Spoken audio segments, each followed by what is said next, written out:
वनपुर गांव जंगल के बगल में बसा एक हरा भरा गांव था। वहां के लोग जंगल से मिलने वाले फल, फूल, जड़ी बूटियां दूसरे गांव में जाकर उसे बेच अपना गुजर बसर करते थे। फल ले लो, ताजे ताजे फल ले लो। अरे सुनो, ये अनार कैसे दिए?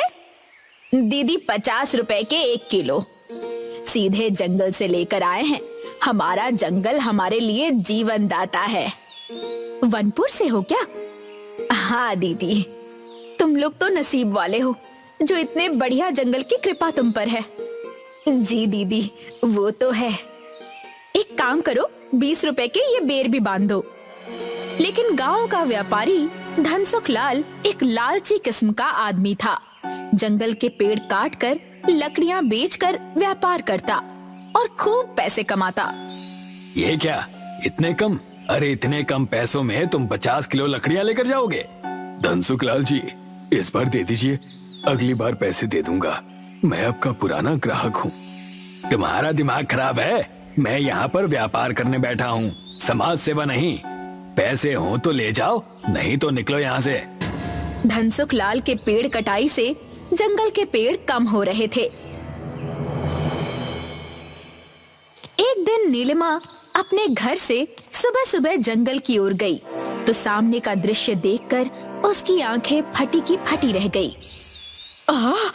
ये क्या? ये जंगल हवा में कैसे उड़ रहा है? हाय रे भगवान, ये कैसे हो गया? मुझे अभी जाकर सारे गांव वालों को ये बताना होगा। वनपुर गांव का जंगल हवा में उड़ता देखा तो नीलिमा ने दौड़कर जाते हुए पूरे गांव को बताया। उसकी बातें सुनकर युवा प्रधान अजय बोलने लगा, ये तो बड़ी ही अजीब बात है कि जंगल हवा में उड़ रहा है। मुझे तो लगता है कि ये जरूर किसी भूत का चक्कर होगा। मुझे तो लगता है जरूर किसी ने हमारे जंगल पर काला जादू कर दिया है। अरे अगर जंगल इस तरह से हवा में उड़ेगा तो हम कैसे अपना गुजर बसर करेंगे? कैसे जाकर फल फूल तोड़ेंगे और उसे बेचेंगे? गांव वाले तो मर ही जाएंगे। अजय ने बीच में रोकते हुए कहा, नीलिमा दीदी, आप शांत रहिए, ऐसा कुछ नहीं है। मामला क्या है ये तो वहां जाकर ही पता चलेगा। ना बाबा, हम तो वहां नहीं जाएंगे, हमें डर लगता है। सारे गांव वालों ने उड़ते हुए जंगल में जाने से मना कर दिया, लेकिन अजय एक बहादुर और पढ़ा लिखा लड़का था जो कि भूत प्रेत जैसी चीजों पर विश्वास नहीं करता था। मैं जाता हूँ, जाकर देखता हूँ कि मामला क्या है। अरे लेकिन जाओगे कैसे? जंगल तो हवा में उड़ रहा है। कुछ ना कुछ तो करना पड़ेगा। अजय और गांव वालों ने एक बड़ी सीढ़ी बनवाई और उसे जमीन से जंगल पर टिकाया। अजय ऊपर चढ़कर जंगल में पहुंचा तो हवाएं जोर से चलने लगी। अरे आज जंगल कुछ अजीब सा लग रहा है, कितनी जोर की हवाएं चल रही हैं। अजय कुछ और कदम आगे बढ़ा तो उसे एक आवाज सुनाई दी। अरे बेटा, तुम्हारा नाम अजय है ना? जी माई, मैं वनपुर गांव का प्रधान हूँ। हाँ, वनपुर गांव के लोगों के लिए तुमने बहुत कुछ किया है। जी माई, बस अपना काम कर रहा हूँ। वनपुर गांव के लोग इस जंगल को काफी पूछते हैं ना, इस गांव के लोगों का गुजर बसर चलता है। लेकिन माई, आप यहाँ अकेली क्या कर रही हैं? बस बेटा समझ लो कि अब ये जंगल मेरा है और मैं इस जंगल की हूँ। मेरे परिवार के लोग अब इस दुनिया में नहीं रहे। इस उम्र में काम कहाँ से करती, तो इसी जंगल में रहने लगी। यहीं खाना मिल जाता है, यहीं पास में मेरी कुटिया है, वहीं पर रहती हूँ। लेकिन तुम्हारे ही गांव का धनसुख लाल, जो कि लकड़ियों का व्यापार करता है, वो तो इस जंगल को तबाह कर रहा है। वो तो है माई, अपने लकड़ियों के व्यापार के लिए वो पेड़ काट रहा है, लेकिन नए पौधों को लगा ही नहीं रहा है। अगर ऐसा ही चलता रहा तो ये जंगल एक दिन खत्म हो जाएगा। मैंने उसे कई बार समझाया है। कुदरत का सारा संतुलन खराब हो रहा है। सही कह रही हो माई, जंगल खत्म होगा तो गांव वाले भी नहीं बचेंगे। तुम लोगों को उस धनसुख लाल को रोकना होगा, नहीं तो ये जंगल इसी तरह हवा में उड़ता रहेगा और गांव वाले बिना जंगल के तड़पते रहेंगे। माई, गांव का प्रधान होने के नाते मैं इस मसले को जरूर सुलझाऊंगा, लेकिन आप मेरे साथ चलिए माई, हमारा गांव आपको संभालेगा। नहीं बेटा, तुम जाओ, बस मेरे लिए इतना करो कि उस धनसुख लाल को समझाओ, नहीं तो ये जंगल खत्म हो जाएगा।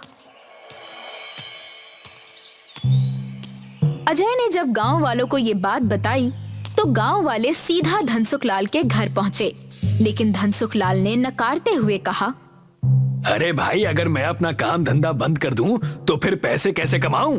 क्या भिखारी बन जाऊं? अरे भाई, काम धंधा बंद करने के लिए कौन कह रहा है? हम तो बस इतना ही कहना चाह रहे हैं कि तुम पेड़ों की कटाई कम कर दो और इसके साथ कोई दूसरा काम शुरू कर दो। जितने पेड़ काटो उसके 2 गुने पौधे जंगल में लगा दिया करो। देखिए धनसुख लाल जी, अगर आप ऐसा नहीं करेंगे तो गांव नहीं बचेगा। आप समझिए, नया काम शुरू करने में मैं आपका साथ दूंगा। हम जंगल में जो जड़ी बूटियां और कंदमूल हैं उसे बाजार में बेचकर अच्छे पैसे कमा सकते हैं। इन जड़ी बूटियों और कंदमूल से औषधियां बनेंगी, इसमें अच्छे पैसे मिलेंगे।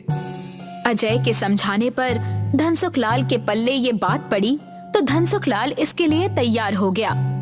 जब अजय फिर से जंगल गया तो उसे वो बूढ़ी औरत मिली। ये जानकर खुशी हुई कि धनसुख लाल पेड़ों की कटाई कम करके नए पौधे लगाएगा। मुझे लगता है अब जंगल को फिर से सामान्य होने में कोई दिक्कत नहीं होगी।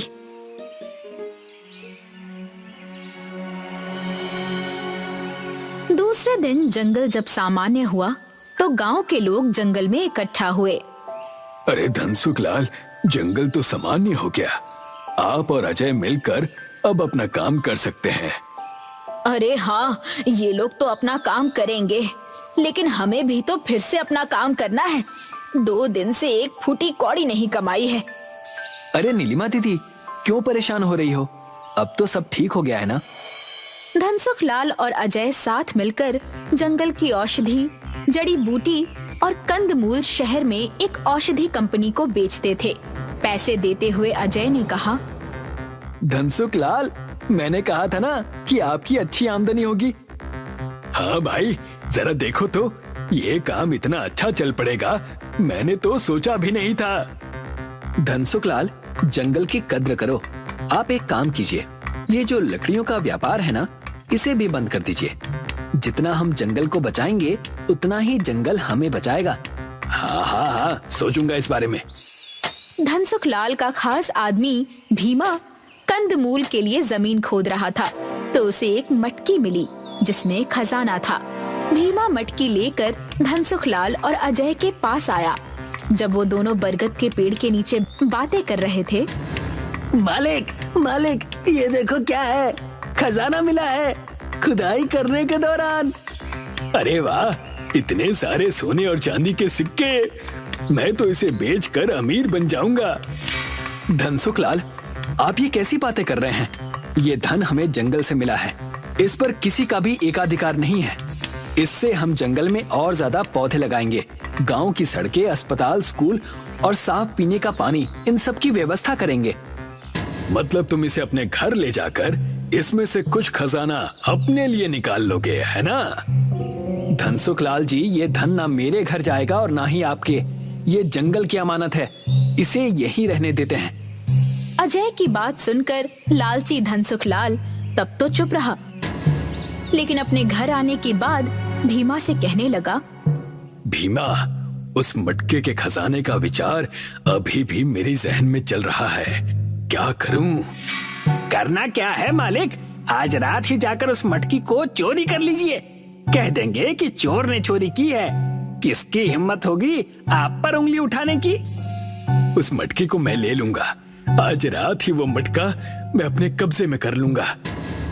चांदनी रात में जंगल में कुछ हलचल महसूस हुई। धनसुख लाल ने मटकी के पास आकर मटकी में हाथ डाला तो एक सांप ने धनसुख लाल को डस लिया। धनसुख लाल की चीख से पूरे जंगल की शांति भंग हो गई। जंगल फिर से पहले जैसा हवा में उड़ने लगा। ये देखकर अजय जब जंगल में आया तो उसके सामने वो बूढ़ी औरत थी। धनसुख लाल मरा पड़ा था, उसके मुंह से झाग निकल रही थी। ये क्या हुआ? धनसुखलाल को क्या हो गया? वो मर चुका है। उसने इस मटकी का खजाना चुराने की कोशिश की तो सांप ने उसे डस लिया। धनसुखलाल अपने लालच से जीत ना सका। अपने लालच की वजह से उसकी ये हालत हो गई। लेकिन माई, आपको ये सब कैसे पता? ये कहते ही वो बूढ़ी औरत अपने असली रूप में आ गई। अजय, मैं वन देवी हूँ। मैं इस जंगल की रखवाली करती हूँ। मैंने ही ये जंगल को उड़ाकर गांव से दूर किया है। धनसुखलाल जैसे लोगों की वजह से आज जंगल खतरे में है। तुमसे जिस दिन मुलाकात हुई तो लगा कि तुम्हारे जैसा अच्छा इंसान जरूर इस जंगल को बचाएगा, लेकिन धनसुखलाल जैसा लालची आदमी इस कार्य में बाधा था, इसलिए उसे मरना ही था। वन देवी की बातें सुनकर अजय को धनसुखलाल की गलती का एहसास हुआ, लेकिन वो एक अच्छा इंसान था। हे देवी माँ, माना कि धनसुखलाल एक लालची व्यापारी है और उसने गलती भी की है, लेकिन देवी माँ, इसमें उसकी बीवी बच्चों का क्या कसूर है? इसके बिना उनका क्या होगा? आप अपनी कृपा करके इसे फिर से जीवित कर दीजिए। मैं वादा करता हूँ कि ये अब इस जंगल से दूर ही रहेगा। अगर इसने ऐसा करने से मना कर दिया तो गांव वालों की मदद से मैं इसे गांव से बाहर निकाल दूंगा। आप इसे जीवित कर दीजिए। वाह अजय, तुम एक अच्छे प्रधान ही नहीं बल्कि एक अच्छे इंसान भी हो। मैं इसे अभी जिंदा करती हूँ, लेकिन इसे तुम समझा देना कि जंगल की कटाई ना करे। जी, मैं ऐसा ही करूंगा। वन देवी के हाथ से निकले प्रकाश किरण से धनसुखलाल फिर से जिंदा हो गया। देवी गायब हो गई। जंगल सामान्य हो गया। उसे जब अजय ने सारा किस्सा बताया तो उसकी आंखों में पछतावे के आंसू थे। मुझे माफ कर दो, मैं अपने लालच में अंधा हो गया था। मुझे पैसों के सिवा कुछ भी दिखाई नहीं दे रहा था, लेकिन मुझे अब अपनी गलती का एहसास है। अजय, मैं आज से ही जंगल कटाई का काम बंद कर दूंगा और जंगल की भलाई के लिए काम करूंगा। धनसुखलाल, ऐसा ही करना होगा, तभी तो हम अपनी आने वाली पीढ़ियों को एक अच्छी दुनिया दे पाएंगे। हमें अपने लालच को छोड़कर इंसानियत के लिए जीना होगा। कर्नाटका के गांव कुरांगिनी में कुछ आदिवासी रहते थे जो हमेशा अपने पितृदेव यानी अपने कुल देवता की सेवा करते थे। उनका मन था कि कुल देवता की पूजा अर्चना करके ही उनका जीवन बहुत अच्छा और बहुत सुकून से गुजरेगा। उनके घर भी हवा में झूलते हुए बने थे। वो चाहते थे कि गैर समाज का व्यक्ति उनके पास ना आए और ना ही वो किसी के पास जाना चाहते थे। हमेशा से खेतों से चावल और दाल और कई सारे फल खाकर अपना जीवन व्यतीत करते। उसी वक्त कुरांगिनी के पास वाले गांव में कुछ बच्चे कैंपिंग करने गए थे। चंदू, मंगलू और कविता। मुझे तो अब तक यकीन नहीं हो रहा है कि मैं हॉलिडे पर आई हूँ। सच कहा। यहाँ हम कुछ दिनों तक कैंप करेंगे और आसपास की चीजें भी ढूंढ निकालेंगे। मजा आएगा। हाँ, और सुबह होते ही हम आसपास के गांव घूमने जाएंगे और देखेंगे कि वहाँ क्या है। कुरांगिनी गांव के पास के कैंपिंग स्पॉट पर तीनों दोस्त आराम करने लगते हैं। सुबह होते ही उन्होंने तय किया कि सारे घूमने जाएंगे कुरांगिनी की तरफ।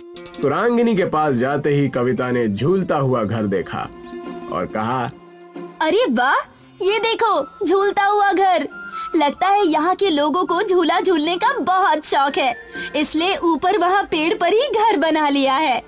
कितने गजब की खूबसूरती। पूरा गांव हरा भरा है, ताजी हवा, सुंदरता में तो ये सब देखकर खुश हो रहा हूँ। पता नहीं आगे क्या क्या देखने मिलेगा। लेकिन पता नहीं मुझे डर क्यों लग रहा है। ऐसा लग रहा है कि कुछ अनहोनी होने वाली है हमारे साथ। ओफो, तुम तो हमेशा ही नेगेटिव बातें करते रहते हो। अब चुप भी करो और यहाँ का नजारा देखो। कुरांगिनी गांव के आदिवासियों ने उन्हें घेर लिया, जो दिखने में डरावने और खूंखार लग रहे थे। इन्हें देखते ही तीनों दोस्तों की सिट्टी बिट्टी गुल हो गई। कौन है आप लोग और हमसे क्या चाहते हैं? अरे, हमेशा शहरी लोगों को हम यहाँ आने से रोकते हैं। तुम लोगों को कितनी बार समझाया है, हमारे गांव के आसपास भी नजर मत आना, लेकिन फिर भी तुम नहीं समझते। अब तुम्हारी खैर नहीं, तुम्हारा हिसाब हमारे गांव के देवता करेंगे। ले चलो इन्हें। आज हमारी देवी ही बताएंगी कि इनका क्या करना है। अगर तुम यहाँ से छुटकारा पाना चाहते हो तो तुम्हें हमारी शर्तें माननी पड़ेंगी। क्या करना होगा? हमें सारी शर्तें मंजूर है। तुम्हें हमारे गांव की सभ्यता और परंपरा में रहना होगा। प्रकृति की सेवा में अपना मन, धन सब त्यागना होगा। इतना कहकर प्रकृति की देवी वहां से चली जाती है। तुमने सुना? जैसे हमारी देवी ने कहा वैसे ही तुम्हें करना होगा, नहीं तो हमारी देवी नाराज हो जाएगी। अब से तुम कुरांगिनी के निवासी हो। तुम्हें हमारे नियम और कायदे चलाने होंगे और हमारी देवी को खुश करना होगा। क्या आप हमें समझाएंगे कि हमें करना क्या है?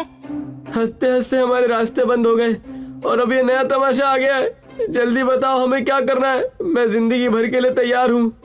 जैसा हमारी देवी ने कहा वैसा ही तुम्हें करना होगा। हमारे तौर तरीके तुम्हें अपनाने होंगे। सारी शहरी चीजें तुम्हें फेंकनी होगी। कविता, मंगलू और शैलेश के पास कोई चारा नहीं रहता। उन्हें उनके तौर तरीके आजमाने ही पड़ते हैं। हमने तुम्हारी सारी व्यवस्था झूलते हुए घर में कर दी है। आज से तुम वहीं रहोगे और हमारा जीवन व्यतीत करोगे। यही सीख और सजा है तुम्हारी। ये रहे तुम्हारे कपड़े। छोड़ दो हमें, घर जाना है हमें जाने दो। अरे चिल्लाना बंद करो और इन्हें देखो। तुम्हें लगता है हमें जाने देंगे यहाँ से? हमें यही इनकी बातें माननी होगी, तब जाकर कुछ होगा।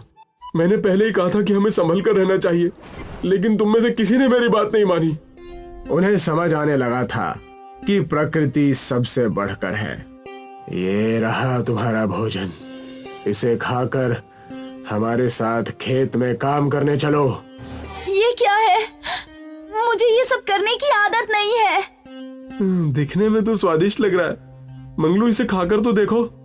चुपचाप खाकर हमारे साथ चलो। जैसे ही उन्होंने कुरांगिनी गांव का खाना खाया, वाह यार, ये कितना स्वादिष्ट है। अगर हमें ये खाना हर रोज मिले तो मैं यहाँ से कभी नहीं जाना चाहूंगी। बिना मिलावट के खाने की बात ही कुछ और है। सच कहा तुम दोनों ने। हमें यहाँ कुछ दिन बिताने हैं। इससे हमें एक अच्छी सीख और अच्छी समझ के साथ जाएंगे। तीनों ही कुरांगिनी गांव के लोगों के साथ समय बिताने लगते हैं।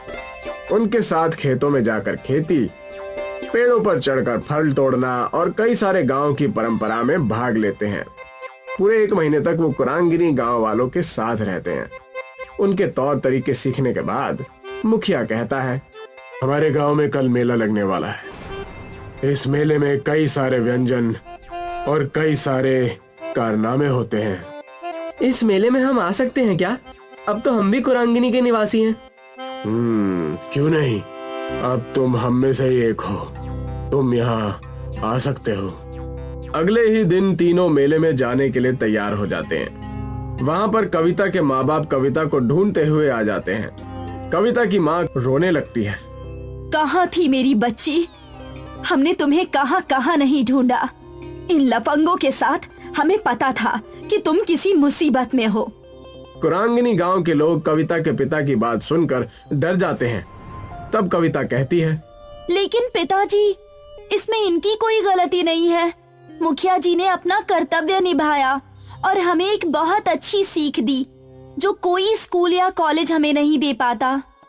इस गांव में आने के बाद हमने हमारी प्रकृति के बारे में जानने का बड़ा अवसर प्राप्त किया। हमें पता चला कि हमारी दुनिया से बढ़कर भी कुछ चीज है। मैं शुक्रगुजार हूँ इस कुरांगिनी गांव और यहाँ के लोगों का जो हमें यहाँ आने का मौका मिला। सब कुछ सुनने के बाद मुखिया कहते हैं, देखा हमारे साथ रहने का नतीजा। मुझे गर्व है तुम तीनों पर। हमें तुम्हें यही सिखाना था। मुझे तो तुम तीनों पर नाज है। प्रकृति देवी की शर्त पूरी होती है। अब तुम यहाँ से जा सकते हो और अपना सामाजिक जीवन बिता सकते हो। कविता, मंगलू और शैलेश वहाँ से खुशी खुशी जाने लगते हैं। हम आप सब से मिलने साल में एक बार जरूर आएंगे और शहर जाकर लोगों को प्रकृति के बारे में सतर्क करेंगे।